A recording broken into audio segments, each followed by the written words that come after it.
रंगीन शेर और सौतेली माँ। आभा और मीरा नाम की दो शेरनियां जंगल में रहा करती थी। मीरा राजा शेर की पत्नी थी। मीरा बहुत जल्द माँ बनने वाली थी। वो अपनी बहन को अपने पास बुला लेती है ताकि वो उसका ख्याल रख सके। जब राजा शेर की पत्नी मीरा को बच्चा होता है तो सभी लोग हैरान हो जाते हैं, क्योंकि उस बच्चे का रंग 3 रंगों में बटा हुआ था, लाल, सफेद और पीला। रानी बहुत हैरान रह जाती है। ये क्या? अब देखा तुमने, मेरा बच्चा अजीब रंग का हुआ है। मैं इसकी बहुत सेवा और ख्याल रखूंगी ताकि ये बहुत ताकतवर बने, नहीं तो हर कोई इस पर हमला करके इसे खाने की कोशिश करेगा। रानी मीरा उसका खूब ख्याल रखती है। उसे बहुत अच्छे से बाल पूछकर बड़ा करना चाहती है ताकि उसकी कोई भी कमी किसी को नजर न आए। राजा शेर अपने काम में हमेशा व्यस्त रहता था। उसका इन बातों पर जरा भी ध्यान नहीं था। लेकिन रानी की बहन बहुत चालाक थी। वो अपनी बहन को मारकर रानी बनना चाहती थी और पूरे जंगल पर राज करना चाहती थी। उसने एक चालाक भेड़िए के साथ मिलकर अपनी बहन को जंगल के कोने में तीर लगाकर मरवा दिया। अब बच्चा बिल्कुल अकेला हो चुका था।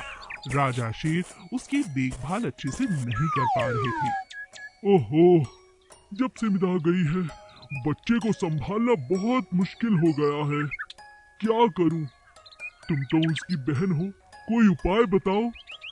महाराज, आप बुरा न माने तो बच्चे का ख्याल मैं रख लेती हूँ। मैं इसे अपने बच्चे की तरह पालूंगी और मौसी भी तो माँ जैसी ही होती है। राजा के मन में एक और उपाय आता है। राजा उससे शादी कर लेता है और अब मौसी माँ बन जाती है। लेकिन वो बच्चे का जरा भी ख्याल नहीं रखती। वो सिर्फ अपने रानी होने पर घमंड करती है और पूरे जंगल में बहुत रौब से घूमती है। एक दिन भेड़िया कुछ मदद मांगने के लिए राजा के पास आता है। तब रानी कहती है, क्यों मुंह उठाकर चले आते हो यहाँ पर रोज रोज? जाओ यहाँ से, और कोई काम नहीं है क्या? भेड़िए को रानी के इस घमंड पर बहुत गुस्सा आता है। वो रानी की सारी बातें राजा को बता देता है। महाराज, ये जो इतने घमंड में कह रही हैं, ये गलत है। मैं आपके पास पहली बार आया हूँ और आपको बता देना चाहता हूँ महाराज, मैंने एक बहुत बड़ा पाप किया है। महारानी को मारने वाला और कोई नहीं, मैं था। लेकिन उसके पीछे ये मौसी है।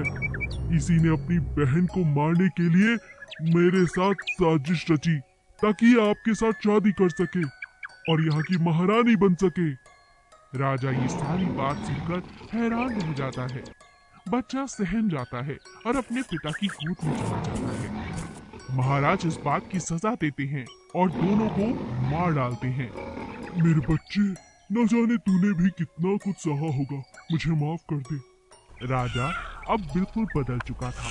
वो अपने बच्चे का ख्याल खुद रखना चाहता था, ठीक वैसे ही जैसे वो अपनी प्रजा का रखता था।